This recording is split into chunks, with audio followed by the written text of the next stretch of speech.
everybody, it's Lee with Life Hacks for You, and I've got a sad news. As you can see, this little girl right here, she's just kind of not really paying close attention to me, and she's closing her eyes and she's breathing deeply, and it's pretty obvious she's anemic. And if you look closely around her face, you can see little dark spots where mites have been eating her at night probably, and I went a little unnoticed because I've been gone for a while. When I came back to see this, I know we need to step up our mite treatment program, and it'll help get rid of lice at the same time. So here I have a basically like a cat litter box type of situation with sand, a little bit of soil in here, and then you can see this white powder is diatomaceous earth. So I put about, maybe 3 cups of diatomaceous earth in here. And now I'm adding some sulfur. This is elemental sulfur, and it doesn't take a lot, just a little bit. That's plenty actually. I'm just gonna dust across the top of my little enclosure here. And once I do that, I'll break up any chunks, because sometimes if it gets a little bit of moisture, it'll start to chunk up a little bit. I'll just make sure the chunks are broken up, and I'll mix that in. It doesn't take a lot of sulfur. So far I have sand, diatomaceous earth, a little bit of sulfur just mixed across the top, which would probably be about a half a cup worth, maybe a quarter cup. And then I'm going to use some ashes.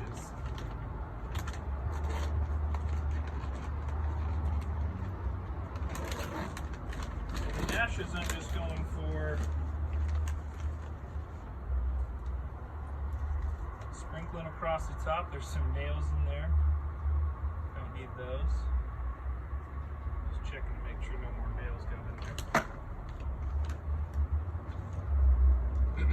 Now once I add ashes, I don't want this to get wet, because that will mean these ashes will start to form lye, and that could burn their skin, so I don't want that. So what I'm going to do instead, I'm just going to get a little bit more ashes across the top.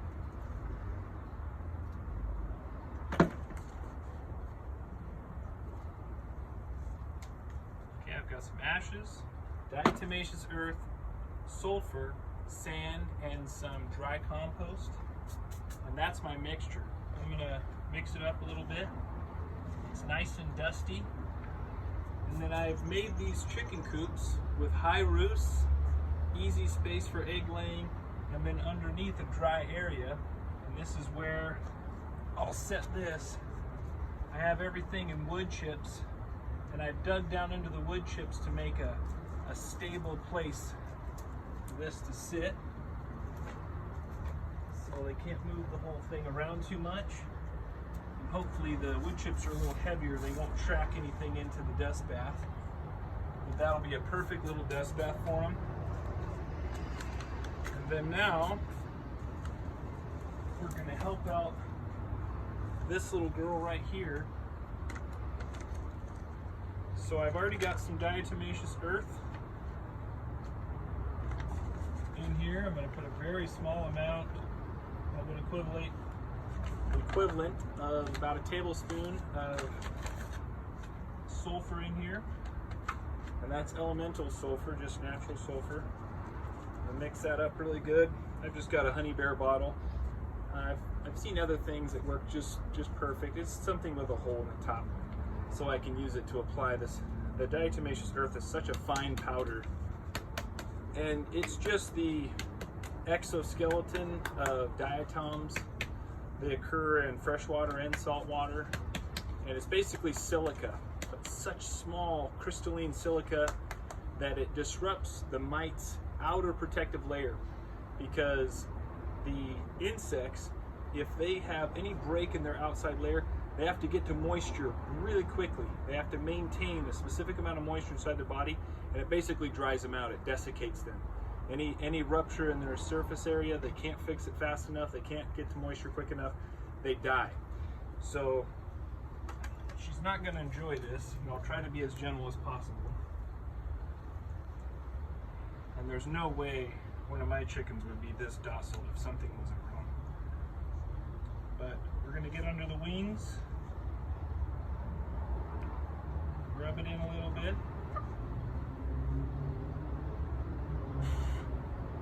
Try not to breathe it in as much as you can. I mean, really, diatomaceous earth isn't gonna hurt you too much. Sulfur is not gonna hurt you really. I don't want to use any chemicals if I don't have to. I like to put a little bit around their neck, fluff it up a little bit, get some back here by the vent, fluff that up too. Pretty gross, but just make sure it gets inside. And then this is the uncomfortable part. I'm going to turn her upside down, get a little bit right in here. So she is going to be thoroughly dusted. She's not healthy and she's not having a good time moving around. She'd be out with the other chickens. I let them free range throughout the day. And now she's thoroughly dusted. And I'm going to be giving her some additional food, water. And I'm going to give it to her in a way that she can get to it. I'm making a mixture right now.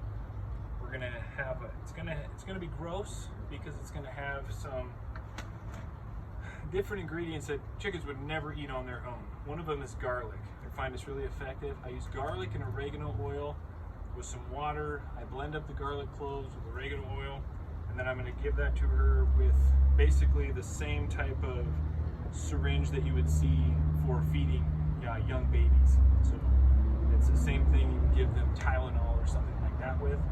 And I'm going to be giving her a little bit of treatment.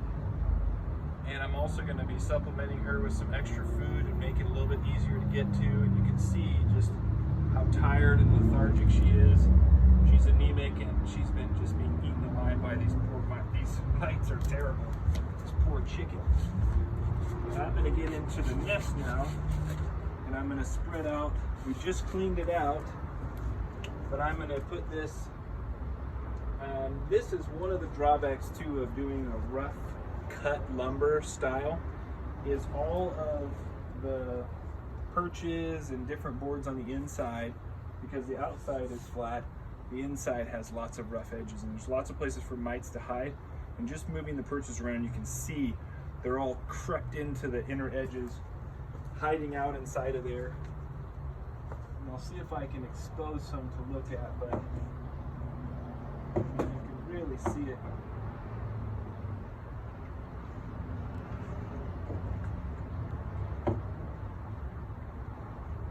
Once you move the perches around. I can't move them out right now, but I'm going to be getting inside, dusting everything as much as I can, and this will help a lot. I'm going to take and give her medication, and I've already given her one treatment, and I'm going to be giving it to her once a day with some extra water, and I'm also going to be giving her a few other things to help her get over this as fast as possible. So I'm going to use a little bit of grape juice. So I'm using grape juice, just like a person would get an IV, she's going to get a little bit of sugar water. It's going to help her out. I give them organic bread, like the ends of the pieces of loaves that we have, and they really love that. I give them yogurt. Usually use like a dairy-free yogurt because it doesn't matter if it's dairy or not, but I like to make sure that they get some additional nutrition and some probiotics at the same time. But we're going to be keeping a close eye on her, and we'll check back in. But this is something you guys can use to give all of your chickens a chance to dust off. And I'll be doing a smaller box for my quail as well. But we'll check in next time.